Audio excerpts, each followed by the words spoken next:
Welcome to the long overdue Black Lodge Games review of ShadowDark RPG. Now, we have made our first product ever, the Shucked Oyster, as a module for ShadowDark. It's compatible, it is third party, and I am extremely proud of this. So if you are interested in a module that you can just drop into your ShadowDark game anywhere, check the links on screen in the description, DriveThruRPG.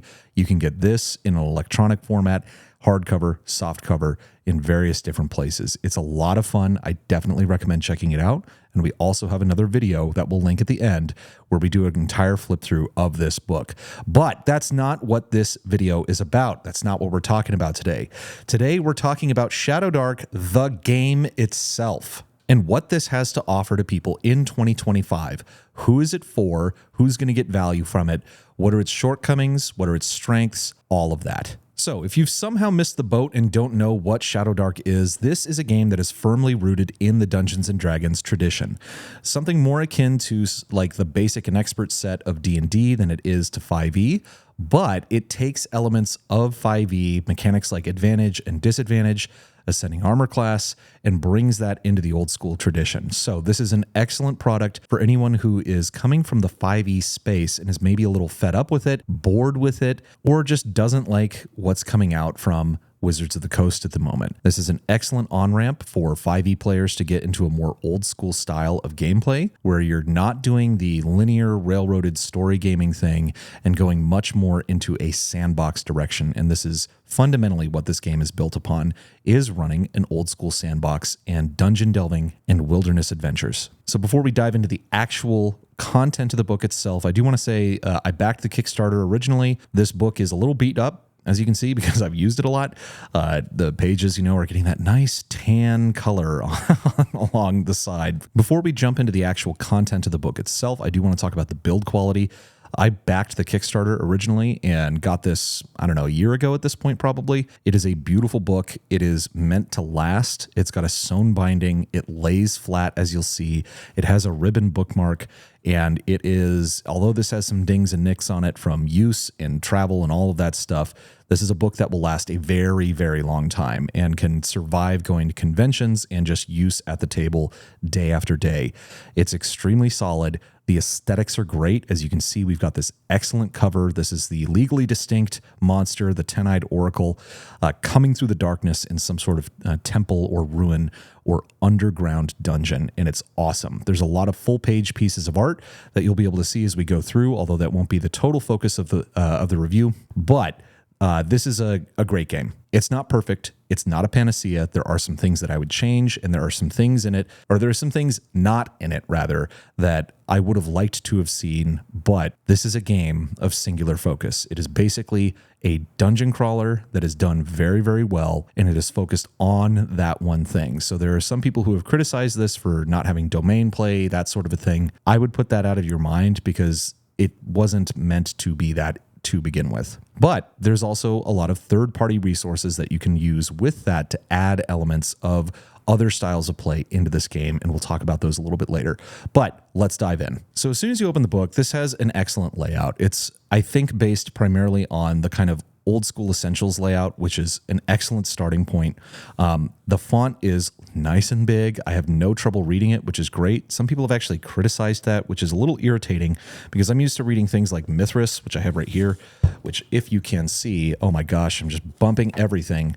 The text on this game is really small. And if you go back to something like AD&D or Tecamel even, you're dealing with like 8-point font, 7-point font.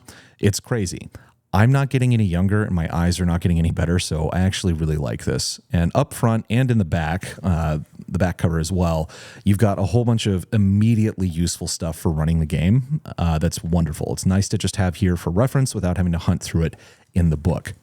But like I said, this is a game that's firmly rooted in the kind of basic and expert tradition, at least from my perspective. It does use ascending armor class, just like a 5e style game would. Number go up is good. I like that. I definitely prefer it to descending armor class, and it tends to abstract a lot of things in the game. Distances, while they do actually have things like the close is 5 feet, near is 30 feet, and far is within sight. Those are technically distances that you can use. It's just going to be referred to as close, near, and far throughout the text. Character creation for this game is extremely simple and moves extremely fast. You have only a few different ancestries or races, as they're referred to in some other games. You roll 3d6 down the line, and you have bonuses and negative modifiers associated with high and low scores. This is all stuff that's going to be very familiar to anyone who's played an RPG before. But the benefit of the way that this is written, and honestly, a kind of a strength of the layout, was that since everything is limited to these 2-page spreads, like if I change the page, I have starting level and stats, then I have ancestry, which tells us what the ancestry is. Then the next one is going to be the fighter. The next one is the priest. These 2-page spreads actually kind of affects the way that this was written, because I believe that this book was written in layout as well. And so doing the 2-page spread forced Kelsey, I think, to really boil down all of the ideas that she had for this into the simplest possible forms. Now, sometimes there are some areas where I think the word count could have been expanded and would have benefited from more, but for the most part, this format is actually really good, and it takes things like dungeon generation, wilderness encounters and generation, things like that, and really gets them into a very, very simple, very, very usable form that anyone can pick up and pretty much run instantaneously. So it's an immense strength for the most part. Like I said, there are a couple places where additional word count would have been good, but I like this. And we actually, when we wrote the Shucked Oyster, we found this same kind of dynamic happening where places where we wanted to preserve that 2-page spread really forced us to kind of boil everything down, which is very cool. But you roll 3d6 down the line, you get your stats, you choose your ancestry, you're going to roll up some background details. Depending on your stats, you're going to choose a different class. And your class is just going to be on 1 to 2 pages, and that's it. You do not have class builds in this game. If something that is bothering you about 5e is maybe you've made your first character and then several levels down the line, you've decided, oh, wait, I actually should have taken this feat before that one, or anything along those lines, or if you're playing something like 3rd edition, where build very much matters, that doesn't matter here, because the way that your character levels up is not linear. You're going to get a chance to roll on a table for each class as you level up that's going to give you certain benefits. And so this is generated randomly. You are not choosing between options, and it actually makes character advancement much quicker, not in the amount of play that you have to do to advance your character, but in the accounting on your character. You don't you don't have to update 50 different things on your character sheet to level up, which is awesome. And the character sheet, as we'll see towards the end, is very, very simple. But you have your standard classes. You have the fighter, the priest or cleric, the thief, and the wizard. And all of these have different benefits and talents that you get as you level up. Magic is excellent in this game. It's a roll to cast system, meaning that every time that you're attempting to cast a spell, you roll a d20, add some relevant bonuses, and compare it to the target number difficulty of the spell. This is a lot of fun because there has been taken from I think probably from DCC, if you roll a natural 1 as a wizard rolling for your spell casting, you actually get a wizard mishap, and there are tables associated with that where your spell is going to misfire in some terrible way. And depending on the strength of the spell is going to determine the how bad the outcome actually is. All the way up to your spell level of 5 or tier 5, where you get things like shred. This is the worst result you could probably get. You tear a large hole in the fabric of the universe close to you. The lightless tear grows larger every round. So you just rip a hole in reality if you roll a nat 1. This is a lot of fun because it adds a lot of dynamics to the game and can make situations that might otherwise not be that dangerous be incredibly dangerous. The problem that I actually have with the spellcasting system in this game is not that it's a roll to cast, but that I think the difficulty values of rolling to cast are a little too low, because as you level up, you're going to get a lot of bonuses to your ability to cast spells. You can get, if you roll a 3 to 7 on 2d6, a +2 to intelligence stat, or a +1 to a wizard spellcasting check. And so the way that the difficulty class of a spell check works is that the tier of the spell, you have a starting difficulty class of 10, and then you add the tier level of your spell to the spellcasting roll. So if I have a level 1 spell, I have to get an 11 or higher. A level 2 spell, I have to get a 12 or higher, and so on. And As you level up, if you continue getting these wizard casting bonuses or your intelligence continues to go up, increasing your attribute bonus, it can make it, I think, too easy to succeed at casting a spell. So my own kind of house rule recommendation for this would actually be to make the DC of the spell 2 times as hard, at least according to spell level. So if you have a level 1 spell, you're adding 2 to the DC. If you have a level 2 spell, you're adding 4 to the DC, etc. Up to making this I think it's a difficulty of 20 to cast a level 5 spell. Fairly high, but again, if you have a lot of bonuses, you're still going to be able to succeed at that, but you're not going to be able to succeed all the time. I do think that is an issue in the rules that could probably be fixed with that small change. However, that's a small change that you could implement, or if you like it the way as written, you can do that as well. But in addition to your class, you're going to roll up a background detail. This gives you just a little small detail about your character's backstory. You don't have to come up with some elaborate tale about your character. You can, of course, but it's not something that's baked into the game or suggested even that you do. And you're going to choose an alignment, which is using, of course, the top tier law, neutrality, and chaos axis. This is all you need. You don't need good and evil to be added on here. So this is already a bunch of stuff that I like. It gives you a few of the different deities and gods that are in the kind of implied default setting of the game. This was an issue when I first downloaded this. I backed the game solely based on the art in the Kickstarter because I went, that looks cool, I want it, buy. And then when I got the PDF, I was a little disappointed because I like a game having a really defined setting. And this game doesn't. This is an implied setting of kind of a grimdark looking world. And I'll get more on that a little bit later. I don't think this is actually a grimdark game, but it is a dangerous game with evil wizards and evil monsters and ruins to explore and all of that stuff, but it's not super fleshed out. This is more of a toolkit, this whole game. It's for you to build your own world. And there are third-party supplements. Chubby Funster has the excellent ShadowSun setting, which is basically like a Dark Sun-inspired campaign setting for ShadowDark that's been enormously successful. I think it's like a platinum bestseller on DriveThruRPG.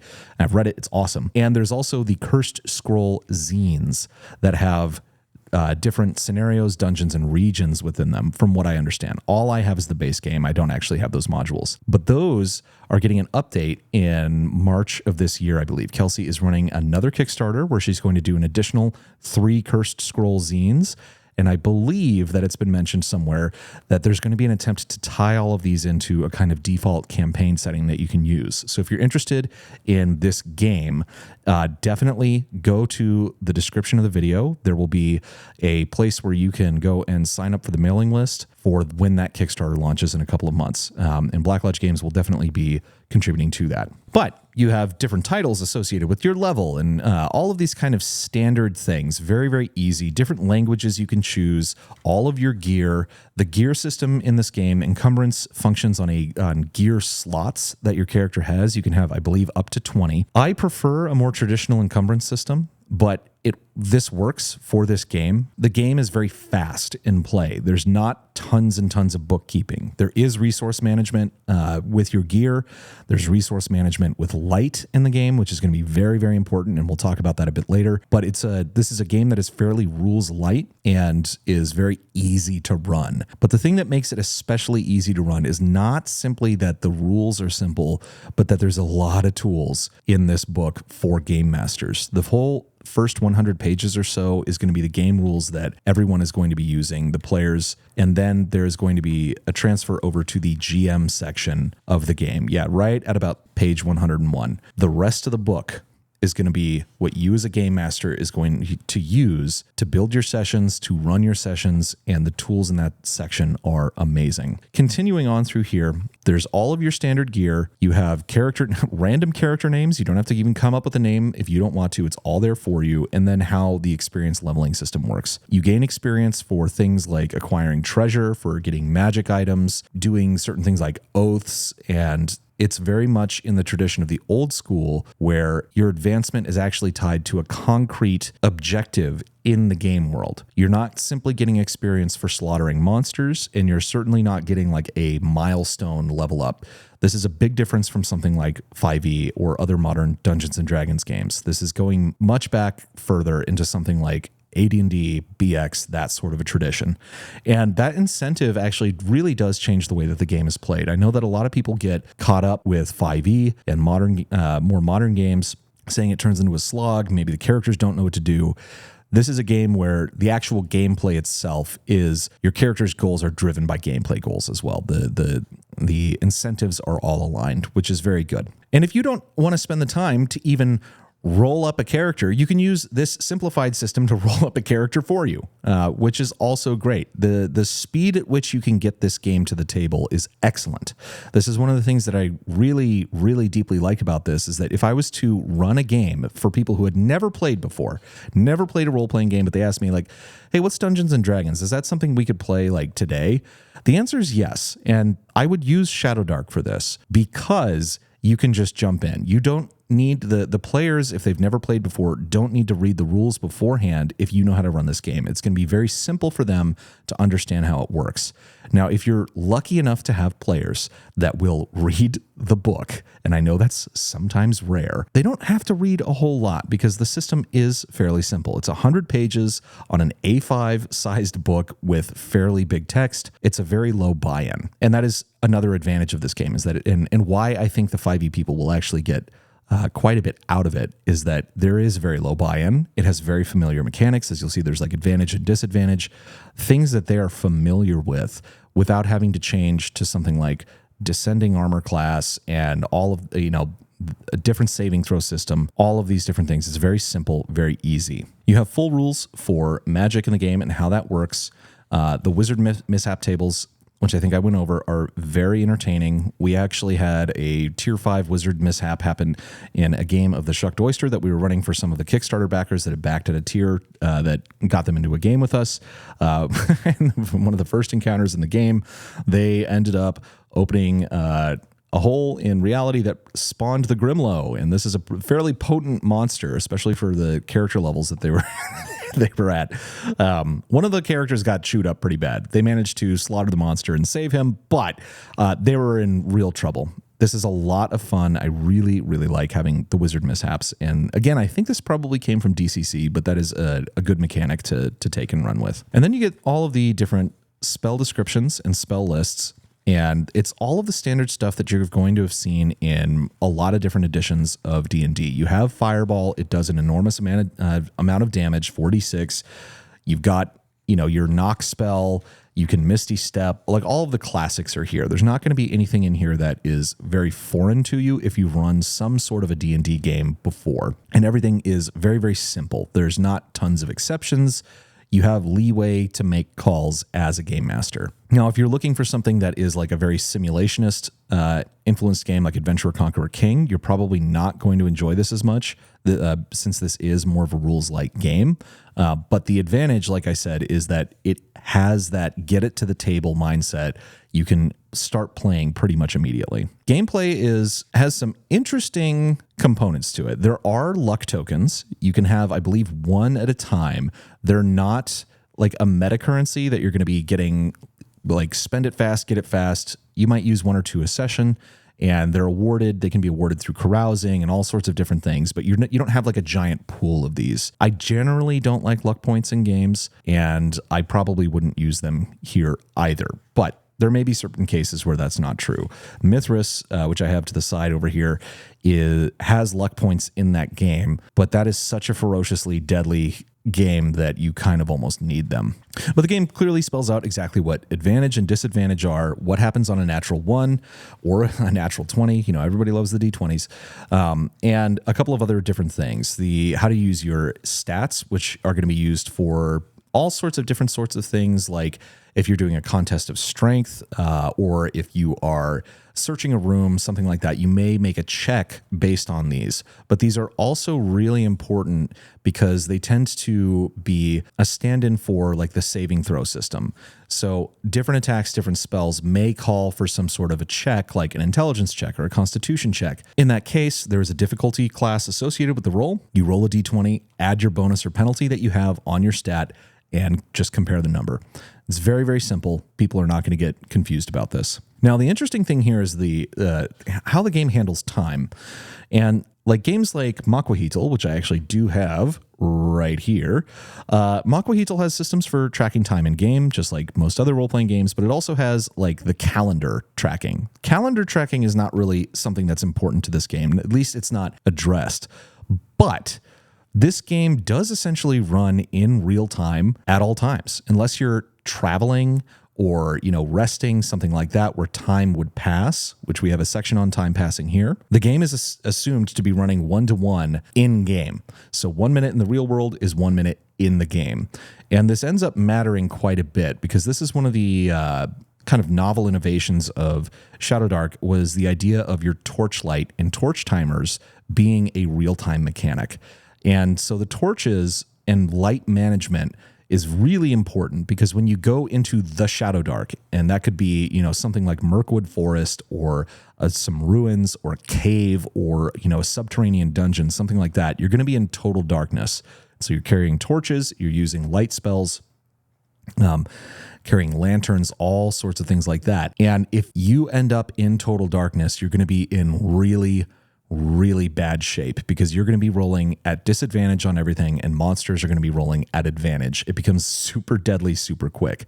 And a lot of people, I have played different dungeon crawling games and D&D inspired games where you have to keep track of your torchlight in terms of like dungeon turns, things like that. And that's fine, but I have found that stuff can slip through the cracks. Even if you're playing in good faith and trying to do this, that can slip through the cracks. ShadowDark does this a little bit differently. So ShadowDark, what happens is when you light a torch, you start a timer for 1 hour. What I'll do is I will take my phone, set an alarm for 1 hour, and we just continue playing. And if nothing happens, like, water doesn't get splashed on it or some monster doesn't use an ability that kills the light goes out when that timer goes off. It's out of sight, out of mind. And I actually really like that because it enforces that the torch rules are in effect without disrupting the game at all. And as soon as the light goes out at any point, things get really dangerous. And this was when we were playing last week.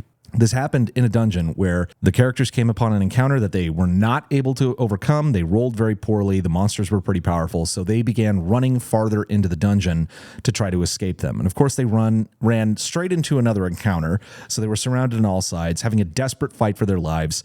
And then in the last few minutes of the game, the torch timer went off. Everyone's in total darkness, and there was a total party kill. It was fucking awesome. It was so much fun. In terms of the real-time element and torch time, I am 100% ShadowDark torch pilled, and we'll just use that as the torch rules for any other game that functions like this. But the game does run in turns and rounds, and so this is going to have things like dungeon turns, the GM turn and the player turns. So there's 2 options for initiative, technically sort of 3. I'll get to that in a moment. But there's 2 options for initiative. One where you basically, everyone rolls an initiative roll, which is going to be like add your dexterity modifier to a d20. Whoever gets the highest roll, they're going to act first and then just go clockwise around the table. Stupid, simple, really, really easy. If the GM rolls higher, then the GM's going to go first. And what this is going to do is allow all of the players to take their turn and move their characters, search for traps, do whatever they're doing. Then the GM gets a turn and the GM moves relevant monsters, checks any timers, does anything on their end. So there's this push and pull between the world states. And this is not going to be unfamiliar to people who have played older versions of Dungeons and Dragons. When it comes to combat, this is going to, you're going to do a new initiative roll. That's going to determine basically the side initiative. It's not totally side initiative. There's still an individual element here, but either the monsters are going to go first or the players are going to go first. And it's pretty important in combat who goes first.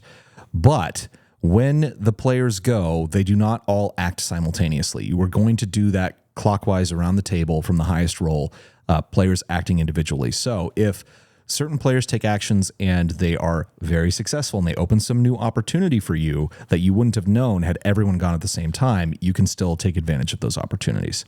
But there is another option for freeform mode, and this is generally how I like to play in the freeform mode because the players, they want to talk in character, they want to describe what they're doing, what other characters are doing may affect what they're doing in the moment. I like the more freeform real-time version of that. It does make it a little more difficult to track dungeon turns, but this is kind of my go-to. I know a lot of people like this always on initiative thing, and it does it keeps the game moving, which is great.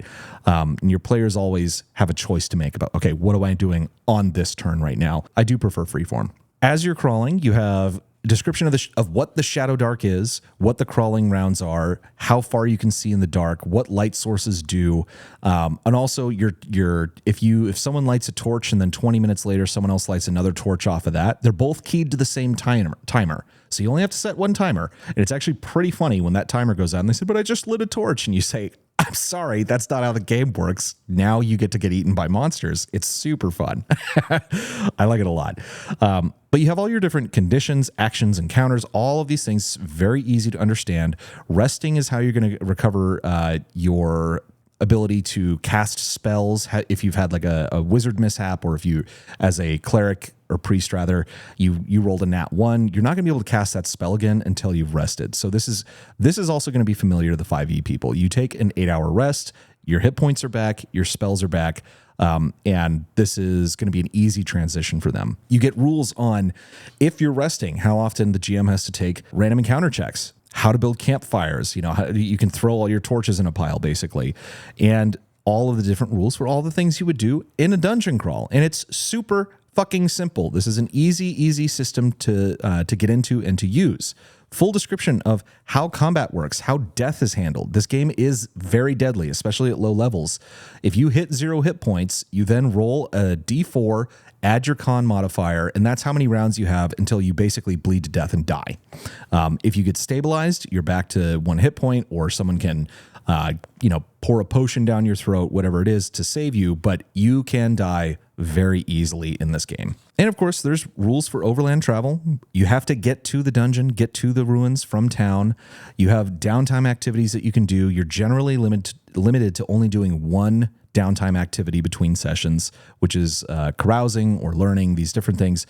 And this is, I think, to make sure that if you're doing something like carousing, which we'll get to, carousing is going to allow you to get some extra experience, especially early on is when it's most useful. But you can't just sit there and spam carousing over and over and over between dungeon delves. Say you got like 2,000 gold pieces and you just keep going and trying to abuse the carousing system. It's not how it works. You're limited to doing it one time, which is fine. The whole idea is to get you back out into the wilderness, back out into the dungeon. And the carousing system, this is actually what inspired us to create the Shucked Oyster. And the Shucked Oyster itself is a carousing location. It is a brothel full of some babes and some not babes, and titanic evil demons and cults and vampires and all sorts of crazy stuff. But it was this set of mechanics that kicked off this entire idea, which led us to creating, a almost 300-page book. It's like 265 pages, something like that. And it's a lot of fun because you get to go on these. It encourages you to take the gold and the treasure that you've got and either use it to like buy new equipment, or you can spend it on something that's not directly applicable to your character in game. It's not going to give you an immediate tangible benefit. What it will do, though, is it burns an in-game resource in exchange for extra experience and maybe some plot hooks and things like that. It's very fun. And we have an expanded version of that. We have 2 carousing locations in here. One that's the Shucked Oyster itself, as well as Cromworth Barleystein's Tavern. And they have their own outcomes, but we've kind of expanded on that in this adventure. So it's a lot of fun. I definitely suggest that you check it out.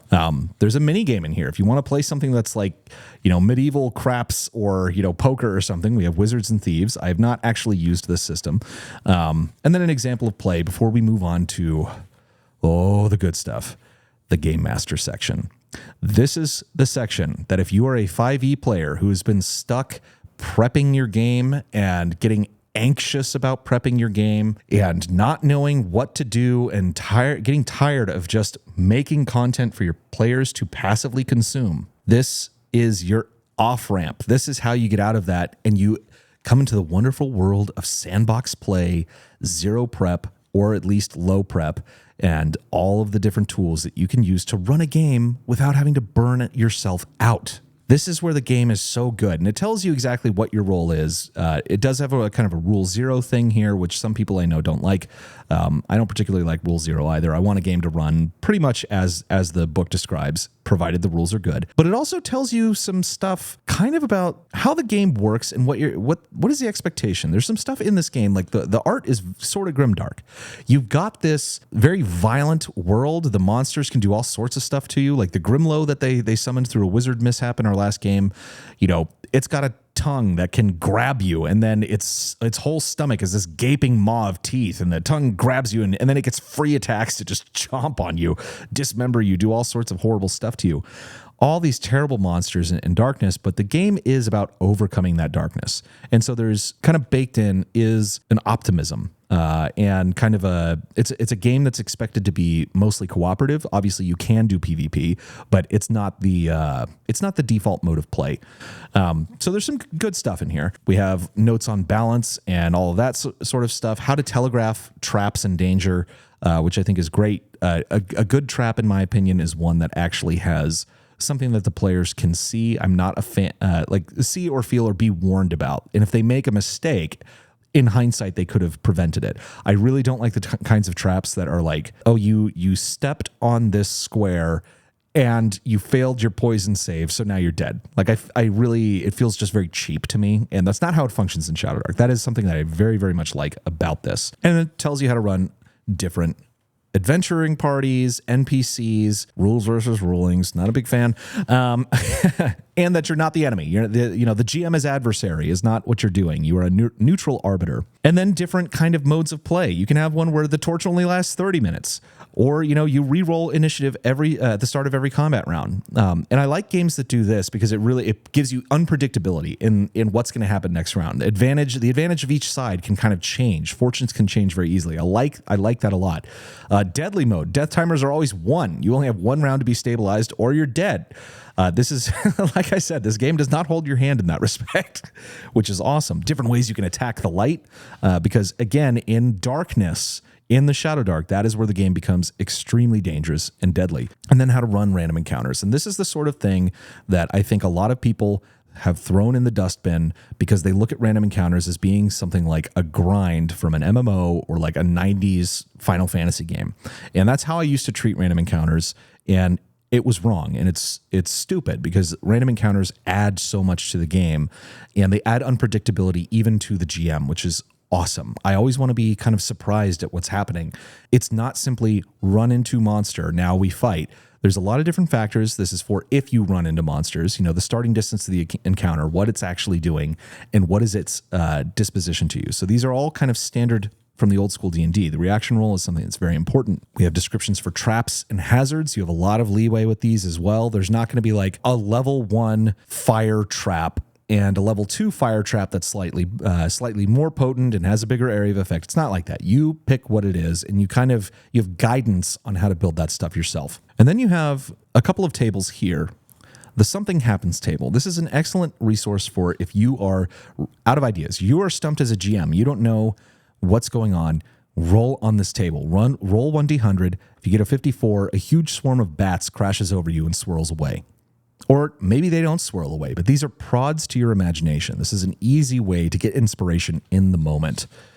You also have rumors. If your characters are like, we want to go check the bulletin board at the bar and see if there's any adventures or quests or something like that, you have different rumors that you can use, or rumors that they learn from other NPCs. Tables for just generating adventures. Inspiration. This is all good. And this is the sort of stuff that largely doesn't exist in the 2024 Dungeon Master's Guide from Wizards of the Coast. It's conspicuously absent. They do have a few of these things, but they do not have the sheer number of tables available and tools as ShadowDark. This is something where this game, from the game master's perspective, is just so much better than modern D&D.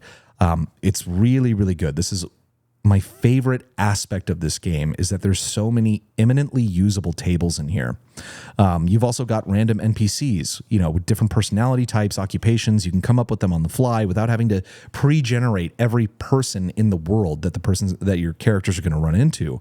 You have rival NPC parties, how to roll them up very quickly. This is a fun thing that's been lost a lot of times, is people go into dungeons not running into other rival parties that are trying to loot it themselves. You can cooperate with them. You can fight with them. There's all sorts of things that you can do. We have a rival adventuring party in the Shucked Oyster that was based off of backer submissions that are treacherous and annoying and weird, and it's a lot of fun to run into them.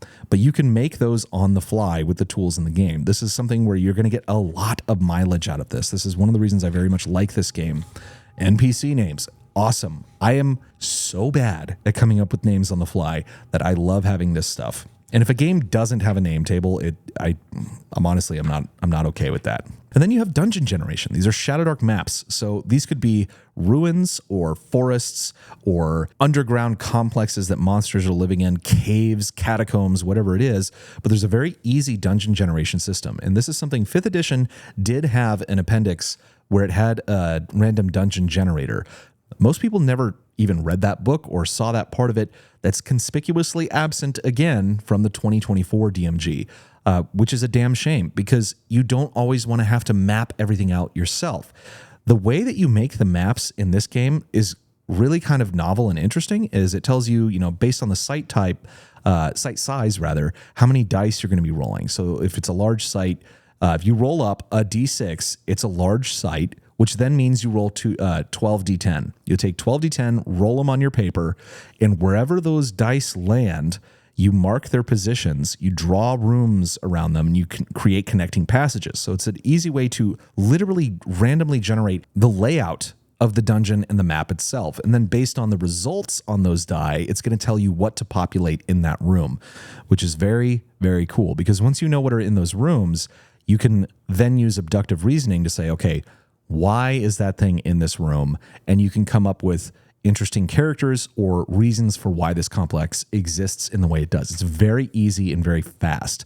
And when we made dungeons, we did use maps that were not generated in this way, but all of the rooms were populated using these rules. And you do the same thing for overland hex travel. You have to get from town to the dungeon, or if you just want to go out and explore the wilderness, this has the rules for generating the territory on the fly if you want, the different danger levels per hex, how to determine what the next terrain is. If you have a blank hex map and you move into the next hex, how do I know what it's supposed to be? And so you roll 2d6, and it's like, if you get a 2 to 3, it's a current terrain plus 1 step, which is going to give you a different feature. So if it was grasslands and I rolled that, I'm going to get forest and jungles on the next one. There's a bunch where you can get the same terrain, so you get contiguous pieces, but you can also get those weird things like the desert swamp, 2 hexes, a desert and a swamp right next to each other. It's like, how does that work? It makes for an interesting and varied fantasy world. It'll populate points of interest for you. And you can do this for an entire map, or you can just do it as it's going. But this is an entire system of travel and content generation that exists just across a few tables. You don't have to plan all of this stuff. All of this burnout that's associated with the modern gaming, it's honestly down to the fact that you are expected to create content for your players, where this game shines in that the game generates content for the game master and for the players. And the players are going to generate content, which is awesome. And then you get settlement maps. It's the same sort of a thing. You can draw this settlement. It'll divide it into different districts for you. You'll have points of interest there. This is also another thing that we used to integrate the Shucked Oyster very, very well into ShadowDark, was we decided that you can basically, if you have a city or a town and you have a temple district or an artisan district or something, all you got to do to use this book is to take the Shucked Oyster, which is a single location. There are other locations associated with it, but the titular brothel itself, the Shucked Oyster, is a single location, and you just drop it as a point of interest in one of these districts. And each one of these districts has a random encounter table associated with it. And so if you want to use the Shucked Oyster, instead of using, if I had an artisan district and the players are basically crawling, doing the crawling procedures, going through that district, instead of using the artisan district encounter table, I'd use the Shucked Oyster encounter table. And it's a D100 table, just like the tables associated with these. It's an easy way to build villages and cities on the fly, and it's all contained within these 2 pages. This is what I was talking about, where the layout has actually done something really interesting in that it's forced Kelsey to take pretty complex ideas, and these ideas exist in previous editions for sure. Like the AD&D Dungeon Masters guys, the appendices on that are filled with crazy stuff like this that are very granular, very interesting, very cool. But Kelsey was able to take the ideas from sources like that and condense it into these 2 pages and make it extremely usable for new players, new game masters to just pick it up and go. You don't have to sit there and decipher what all of this stuff means. You know what it means because you can read, this font. It's right there for you. It's awesome. I find this stuff eminently usable, and which is awesome. The last thing you want out of a game product, a game book, is for shit to not matter. Everything in this game fucking matters, and it's filled with tools like this. Random taverns, random shops, and then we get the encounter tables. We have encounters for every terrain type: Arctic, Artisan District, like I was saying, the Castle District. I rolled an 83. That means the famed singer Brenzolini insists he knows a character. So there's an NPC gets in your face and is telling you, I know you. This is an immediate prod to your imagination and a plot hook to generate something on the fly that you didn't have to come up with on your own. This stuff is awesome. I love this. And to be honest, after having written the Shucked Oyster and done our encounter tables styled after this has really impacted the way that we are looking at adventure generation going forward, in that when we create modules, they're not going to be linear experiences. And the Shucked Oyster is not a linear experience. And ShadowDark is not meant to be a linear game. You could do the high prep thing, make ABC and linear encounters for your characters, but that would be, I think, so against the spirit of this game, and it would be so stupid to leave all of this untouched in the book. It's really, really useful. You've got caves, you've got deep tunnels, deserts, the high district, forests, low districts, markets, mountains. Anywhere you go, you've got D100 tables that give you encounters, and all these encounters, they have things like 2d6 giant leeches try to bite warm-blooded swimmers in the rivers and coasts. You can go and find the giant leech entry in the monster manual, of which there is an extensive list of monsters, and that's now in the game. This is and I really want to impress on, if you are somehow finding this channel and you are coming from the more story-oriented side of things, tools like this are your best friend, and they're going to make a much more interesting story than whatever it is that you have planned. This will get you off the railroad and into the sandbox, and that's where you want to be, because that's where all the cool kids are. We've got slums, love it, which would be perhaps a good place to put the Shucked Oyster. You have a temple district, university district. I mean, and I'm skipping a bunch of these pages because there's so many. There's like 50 pages of random encounter tables. It's fucking awesome. And then you have a giant bestiary that has a bunch of classic monsters, but also has some new stuff in it as well. New takes on things. And the monster descriptions, I've actually seen people criticize this. And I think it was a pretty unfair criticism. It's things like just how short the flavor text is. It's dryads, a coy emerald-skinned fae covered in leaves. It bonds with and protects a tree. Or the Durgar, gray-skinned greedy dwarves with bald pates and white beards. I may be illiterate. I don't know if I said that right. They dwell in somber castle keeps deep within the earth, filled with stolen treasure and enslaved prisoners. I don't think that a game like this, that's based on this kind of sandbox play, that doesn't have a super defined setting, I don't want a giant piece of flavor text in there, because my world might actually be different. I prefer to have a defined setting. That is something that I think that I really wish that this had, was a more defined setting. But given that it doesn't, this is the correct way to go, is to have very short descriptions. And again, it keeps the book compact and small. You have everything that you need in the stat blocks and whatnot.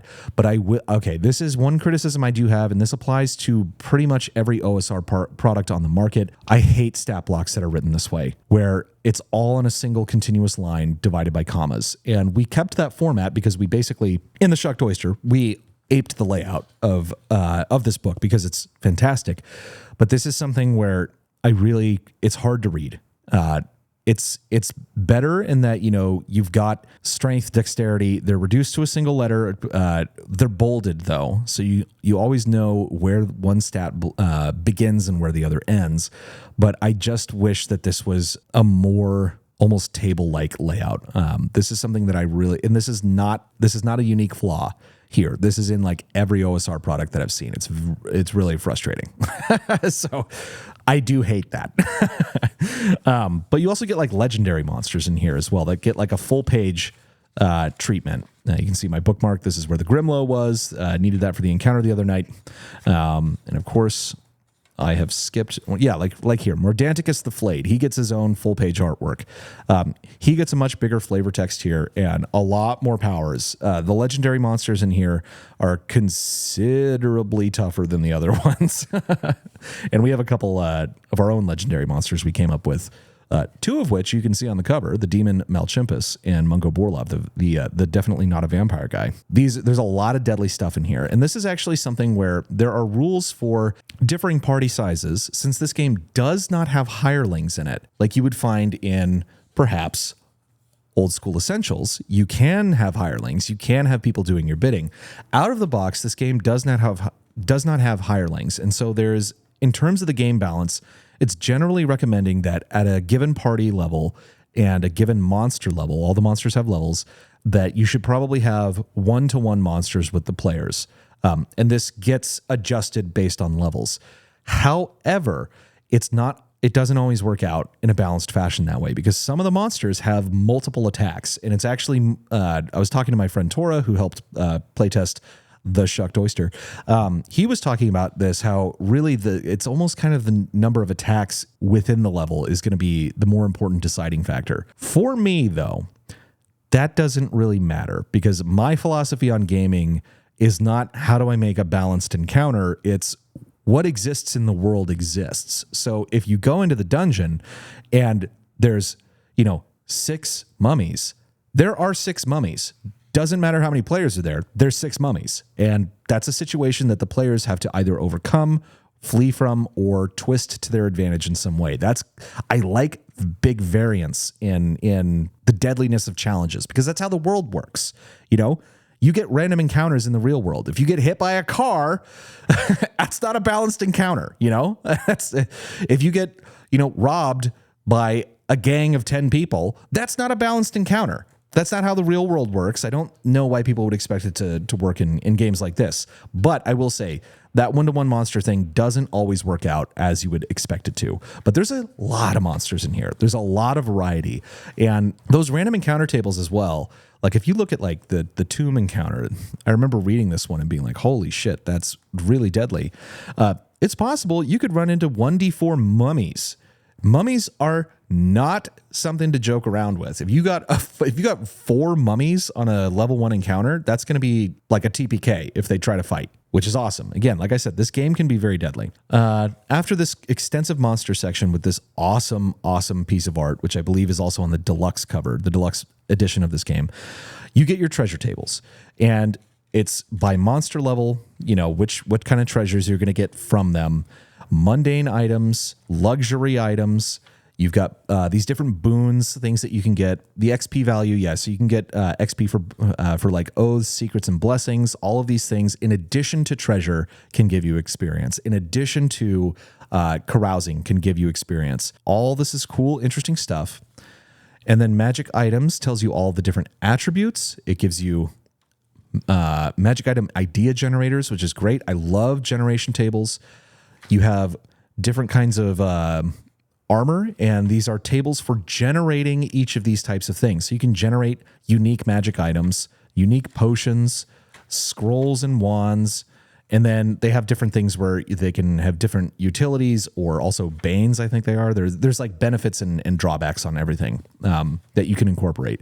You have sentient magic items, of which there is a very potent sentient magic item in the Shucked Oyster. And then designing your own magic items. It has some guidance there. And the primary thing, it's like game breakers, like dark vision or light. This is something like, don't really mess with this because you will fuck up the entire game. That's a very important note. And then you, of course, have a giant list of magic items that your players can find and that are tied to the treasure tables. And all of this stuff is great. So this is a complete game. It is solely focused on the dungeon crawling experience. It's not going to have mass combat rules.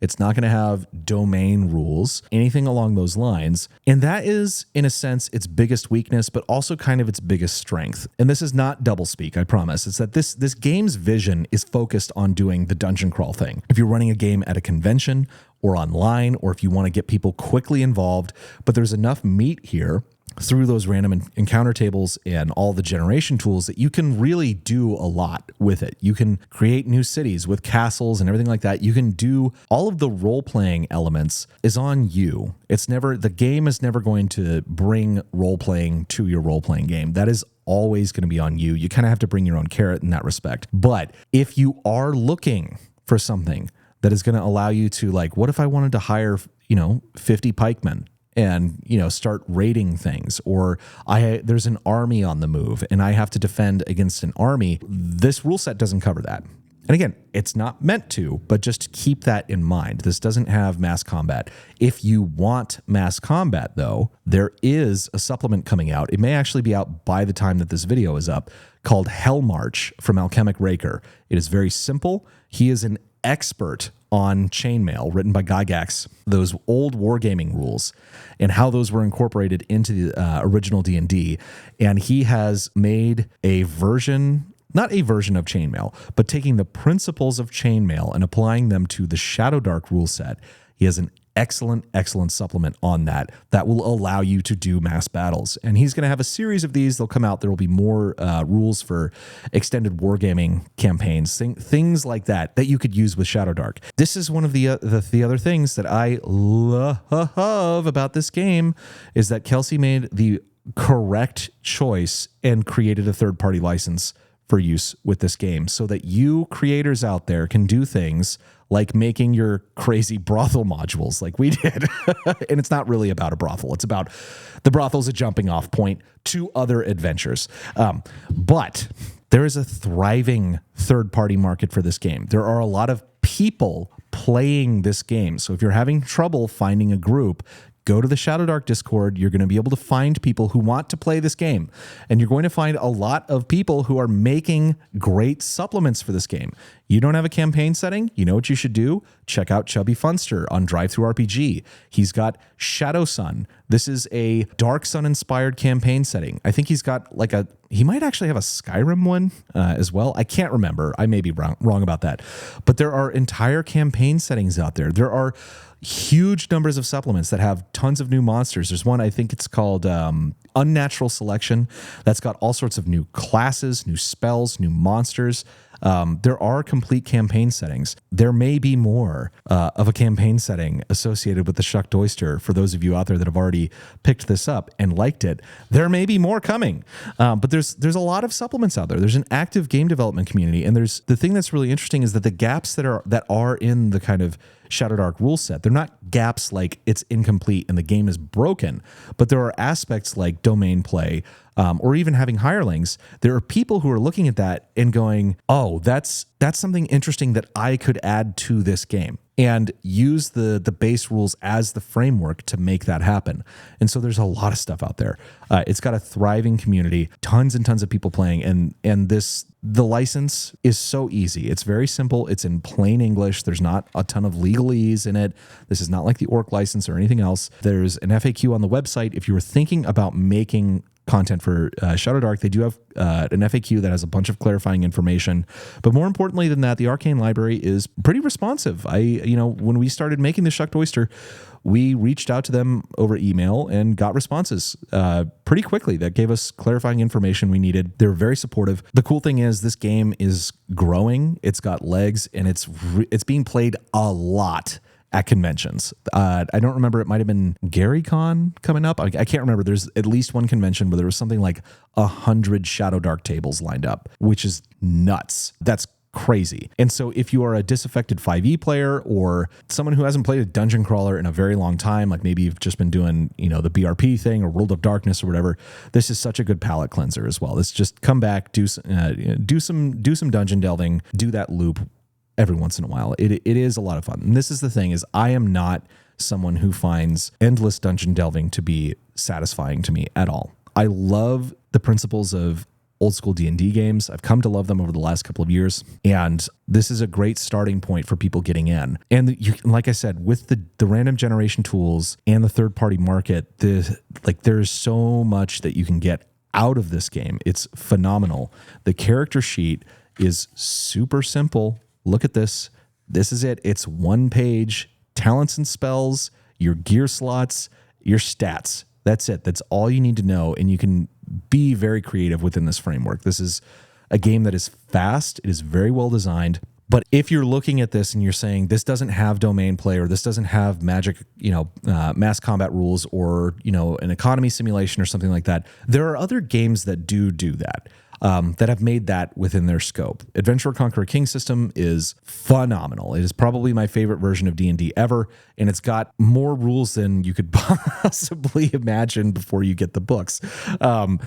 That's not what this is, and this is a much lighter thing. And if that other kind of game sounds terrible to you, this is going to be the kind of thing that you want. But this is a tremendously better game than I would say than modern D&D. Modern D&D does not tell you how to play the game. It doesn't give you tools really to build things out without resort to your own creativity, which can be exhausted very easily. And getting burned out on GM prep is just a miserable experience, because it kind of takes this thing that you know and you love and turns it into this chore or this job that is not fun and that you're not actually ever going to want to do. But ShadowDark doesn't function that way. That is the prime kind of benefit of this game, is that so much of the work is taken off of your shoulders, and it has really, really good tools. And I'm hoping that this is going to be a product that takes a lot of the, and I think it is on it, to be honest, at this point. It's been out for a couple of years now. That's going to take the kind of modern D&D scene, players that are unsatisfied with that, and bring them into a more kind of an old school milieu of games, and hopefully open them to experimentation with other games as well. Because you should not only play one game. That's so boring. It's so boring. You should play many games, because there are so many different games that have so many different play styles and kind of core ethoses and philosophies. Like I said, I've got Mithras right here. This is not D&D. This is more in the RuneQuest tradition. It's awesome. There are the World of Darkness games. There are sci-fi games, superhero games. They all play differently. And hopefully, if you can convince people to do the very low lift of playing ShadowDark, that will whet their appetite for more and better experiences in the role-playing game space. So, is this game a panacea? No, it doesn't have everything you could possibly want. There are some rules tweaks in it that I do use. Like going forward, I will use a higher difficulty class for spellcasting, because I do think it's just too easy at higher levels. It's absurd. You can almost never fail unless you get that natural one. There are some missing pieces for things that I like to do. Like I said, Alchemic Raker's mass combat supplement that's coming out, Hellmarch, fucking awesome. Check it out. But other than a couple of those missing things, this is a very, very good game. It's a lot of fun, and it's a lot of fun to design for, because you've got so much freedom. You can get weird. Like, this was the thing. I never thought that I was going to make a supplement for a dungeon crawling game, but there was something that came out of my experience of reading the rules and using some of the random generation tools, and just the experience, the milieu, that birthed this weirdness that we've made. The utter surrealistic weirdness of the Shucked Oyster, which is fucking awesome, and I'm very, very proud of it. But this would not exist if ShadowDark didn't exist. The ideas that we had here never would have come into existence. We never would have thought of them had we never read ShadowDark. So this is a game that holds a very special place in my heart, because it did get us started making our own stuff, for sure. And it's a very solid game that moves very fast, that is very fun, and is an extremely high bang for your buck. I would have to give this probably, I would say, an 8 or a 9 out of 10, because I enjoy it so much and because it's inspired me to do other things. It doesn't have all the things that I want from my meat and potatoes game all the time. I like a little more crunch. I do like a little more crunch. That's why I'm playing fucking Mithras and Axe. But it is a fantastic game, and I think a lot of people, they are getting a lot of enjoyment out of it. I think that people should give it a try, give it a read, and definitely pick it up, and look forward to the Kickstarter that's coming in March from the Arcane Library. The new Cursed Scroll Zines are coming out. Potentially more things. I don't know anything about what else is included with it, but I believe people have said that there will be an attempt to thread that needle of get the Cursed Scrolls into kind of a coherent campaign setting. Possibly. I could be wrong about that. But be on the lookout for that. Sign up below is where you're going to find the information on that Kickstarter. The project pre-launch page is not up on Kickstarter as of the release of this video. Once that is, we'll change the link, but get signed up for the Arcane Libraries newsletter because they have all sorts of news. They do promote a lot of the third-party modules and things like that, which is very cool. And that will let you know when the next Kickstarter for this is coming out. And I think that she's going to have another home run. Kelsey should be extremely proud of this game. It's awesome. And Kelsey, if you have watched this video and you are interested in coming to talk to us on our show, we would love to talk to you about ShadowDark and help you promote the Kickstarter if that is something that would be interesting to you. So if you want to learn more about the Shucked Oyster, we have an entire other video breaking it down just like we broke down ShadowDark today. So go check out the Shucked Oyster video if you haven't already to see what's inside this thing because it's weird and it's awesome and it's fun.